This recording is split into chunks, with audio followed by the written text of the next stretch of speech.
नमस्कार दोस्तों, मैं आपका दोस्त और होस्ट फिर से आ गया। चलिए आज बात करते हैं summary of the sermon at Banaras. तो ये जो चैप्टर है ये काफ़ी डिटेल में दिया हुआ है आपके बुक में, आपके लेसन में। तो इस चैप्टर से काफ़ी इम्पोर्टेंट क्वेश्चंस पूछे जाते हैं और देखा जाए अगर तो बोर्ड एग्जामिनेशन में हर साल कोई ना कोई क्वेश्चन इस चैप्टर से रहते ही हैं।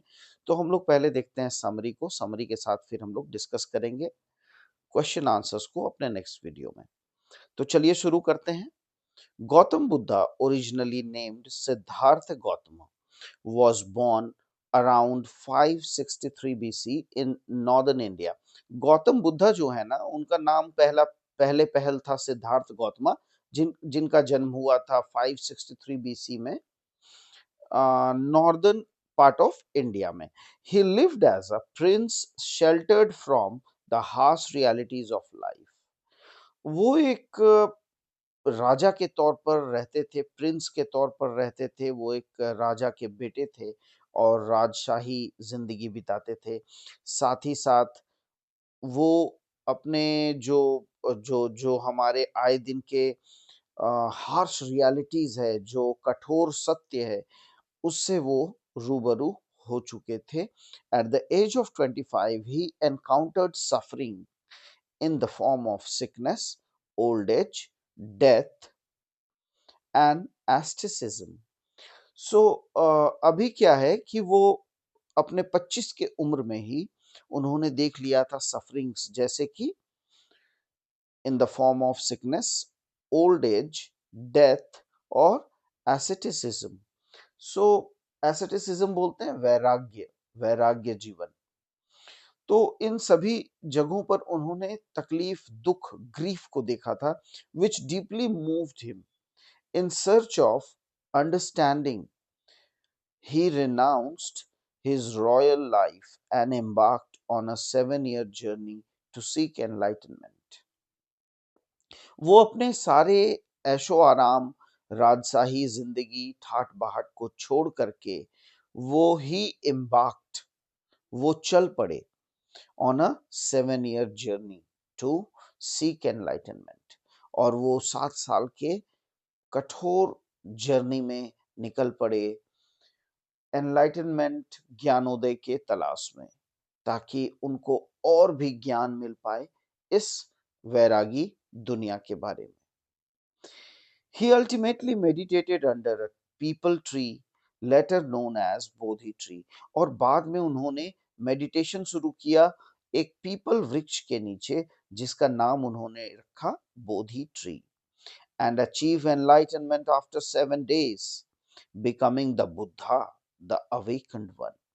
और 7 दिनों के भीतर उन्होंने ज्ञानोदय को प्राप्त किया, एनलाइटनमेंट को प्राप्त किया और फिर उनको कहा जाने लगा बुद्धा।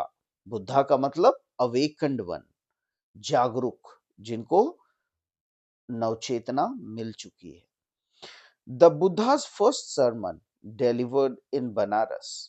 उनका जो पहला ज्ञान उदय हुआ, जो पहला उनका सभा लगा, वो बनारस में लगा। Conveyed his insights on the nature of suffering.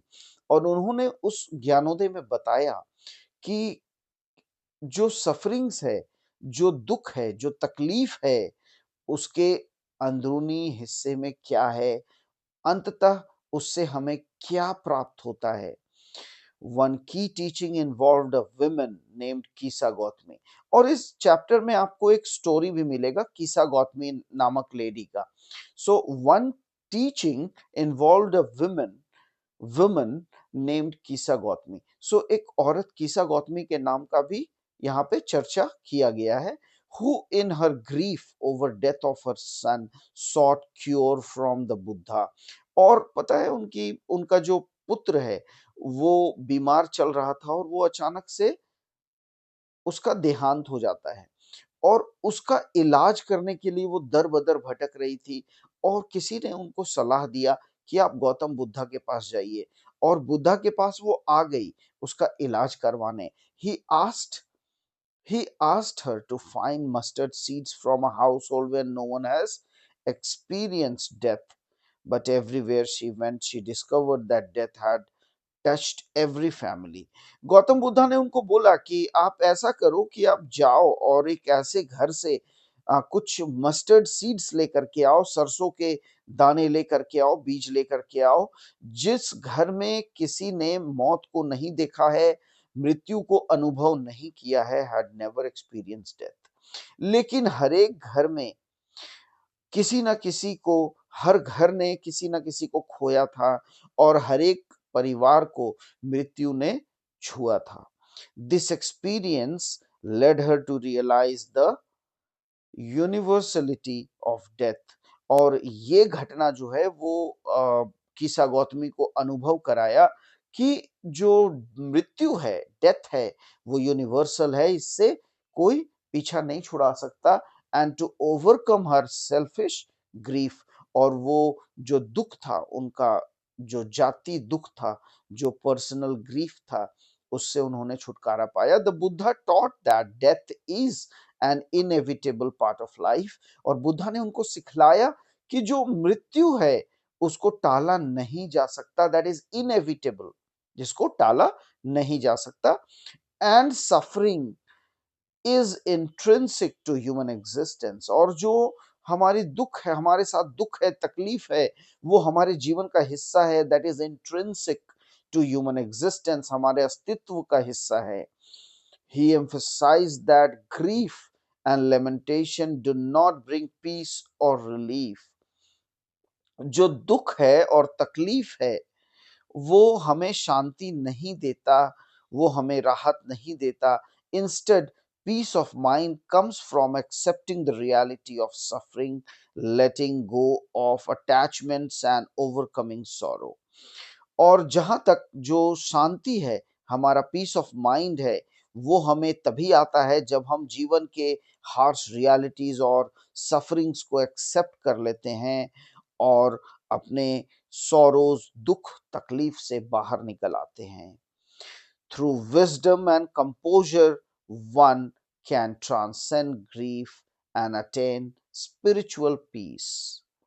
और इसी के साथ हम अपने विजडम से, अपने समझदारी से, अपने समझ से इन सभी दुख तकलीफों से बाहर आ जाते हैं और हमें अंततः स्पिरिचुअल पीस की प्राप्ति होती है। दोस्तों, मित्रों, अगर आपको ये वीडियो बढ़िया लगा और यदि हमारा कॉन्सेप्ट आपको समझ में आया तो आप लाइक, सब्सक्राइब और शेयर करना ना भूलें। Thank you so much. अच्छे से रहिए, खुश रहिए और फिर मिलते हैं। तब तक के लिए टेक केयर, बाय बाय।